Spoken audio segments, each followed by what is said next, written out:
Good morning, friends. Welcome back to Astrology Today and Tarot. My name is Mel Rose. This is the Tarot portion in the second half of my daily astrology vlog, which you can check out on my other channel, Astrology Today with Mel Rose. Over there, you will find a description of the day's astrology as I've spelled it out here.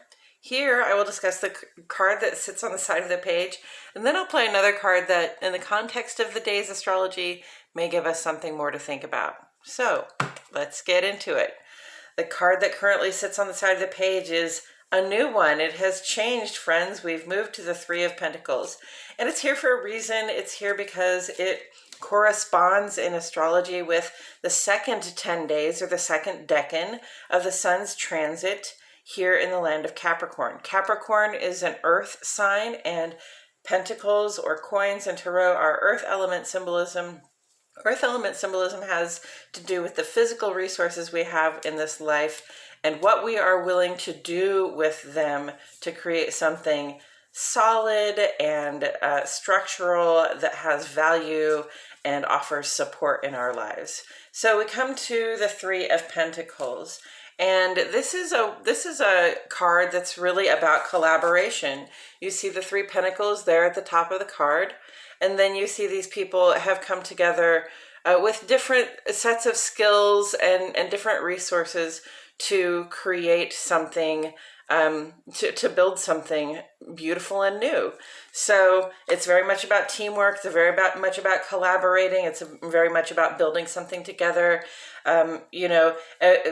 People coming with the different resources. So you have perhaps the person who gave the money to have this archway built, and you have the person who was able to make the plan to have the archway built, and then you have the person who did the work. So these are all people putting in their own physical resources, their own time, their own energy, and their own efforts, but working together to create something that represents their collaboration.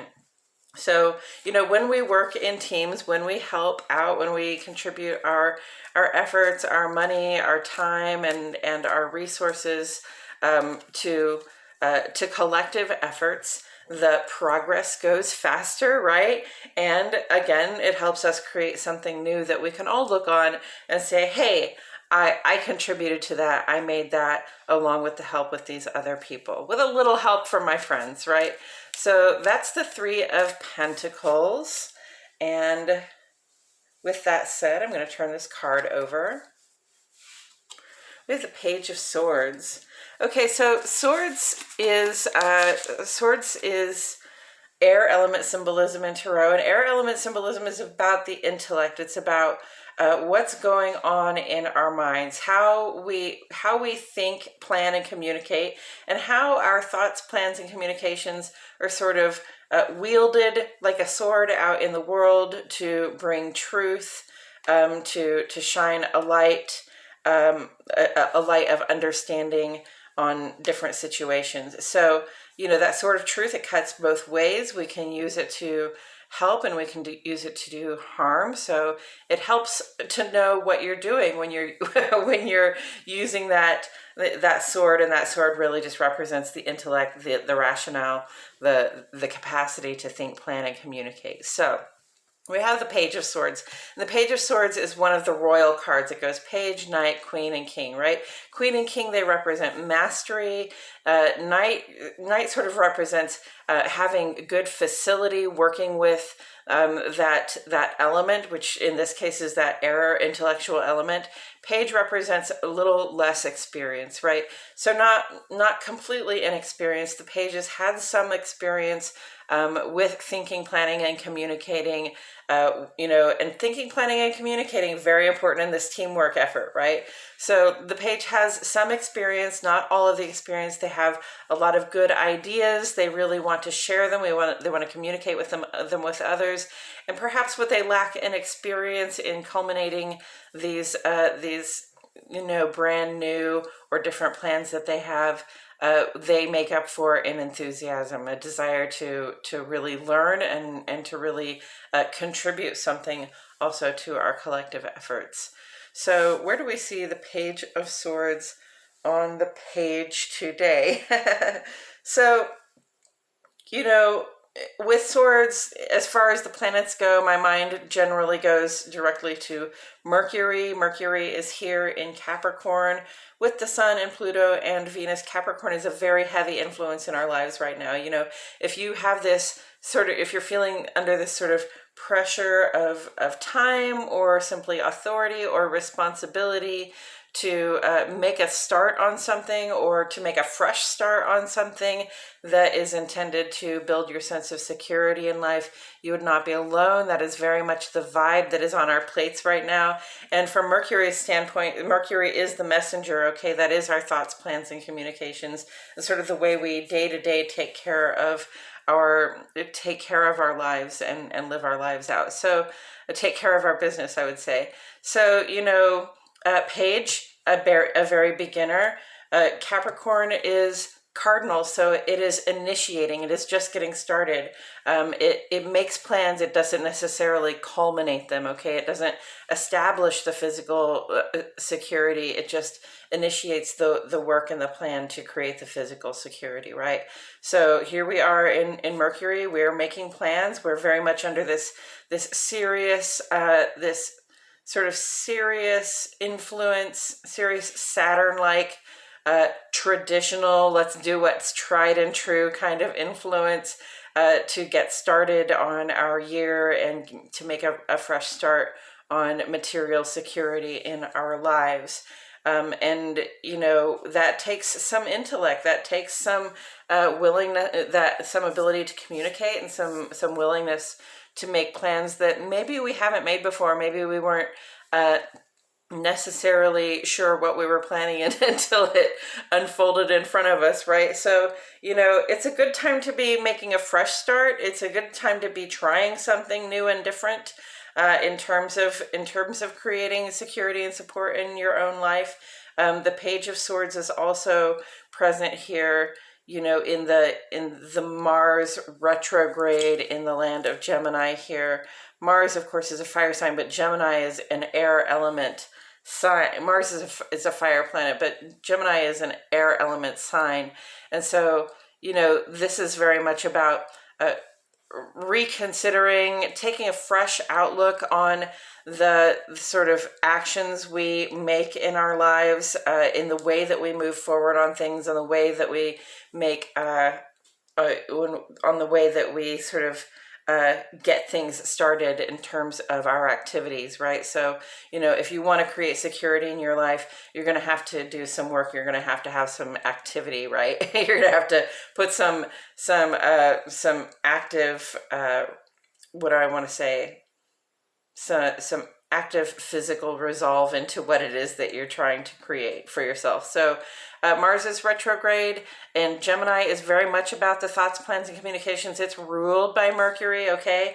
And Mars is exalted in Capricorn, and Mercury rules Gemini. So that's a very good vibe together. You can see that these two are not necessarily connected. If they were connected at all, they'd be conjunct. It would be about sort of making adjustments, you know, like being willing to make plans, but also like being willing to have a couple of contingency plans, right? Being willing to try things more than once, being willing to think of more than one way to go forward, okay?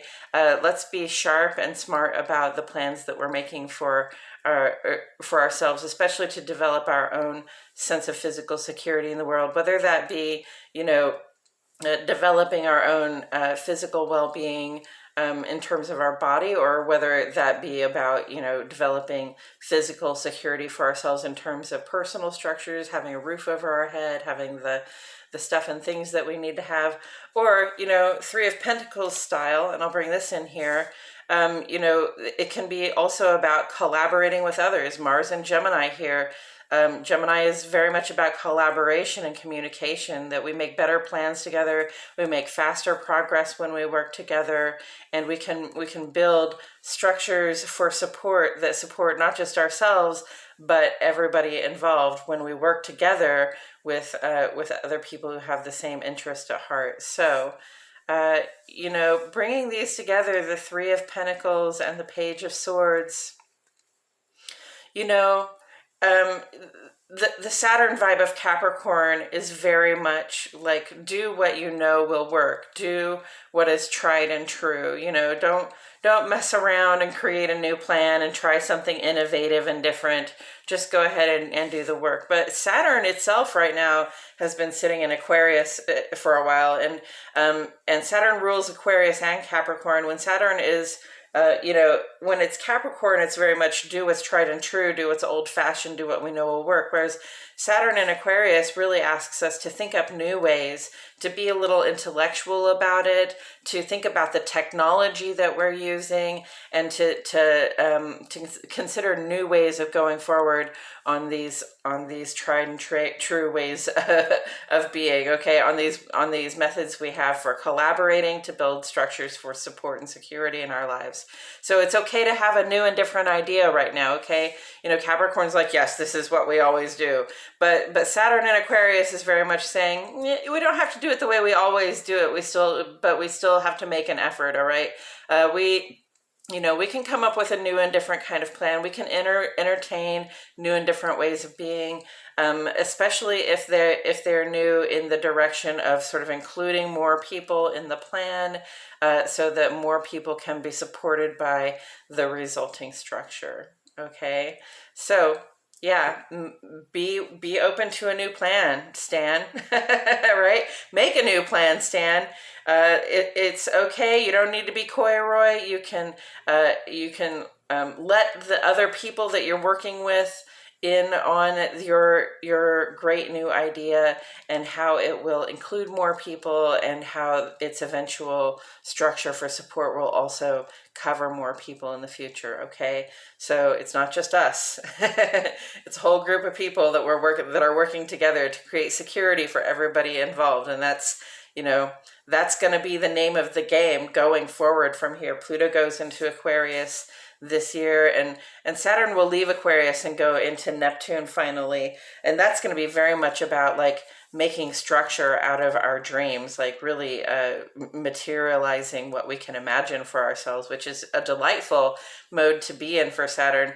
But Pluto will be in Aquarius, so all those old institutions and structures that we sort of tore down because they were no longer working the way we wanted them to, they were no longer providing the support they were meant to provide.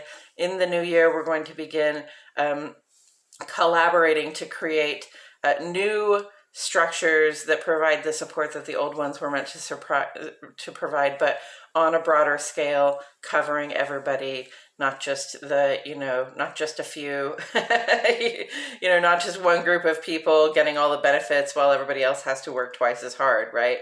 To speak it plainly. So, yeah, go with the new idea, go with the innovation, go with what's innovative, because Saturn in Aquarius really calls for that, and Venus in Aquarius is going to call for what's unconventional and innovative, and Mercury will be in Aquarius soon, and that's going to be calling for plans that are about what's unconventional and innovative, and Pluto is going to move into Aquarius, and pretty much it's going back and forth this year, but it's pretty much going to be in Aquarius for the next 21 years. So that's going to be very much about transformations that are the transformations, in our technological sector, and transformations just in our social,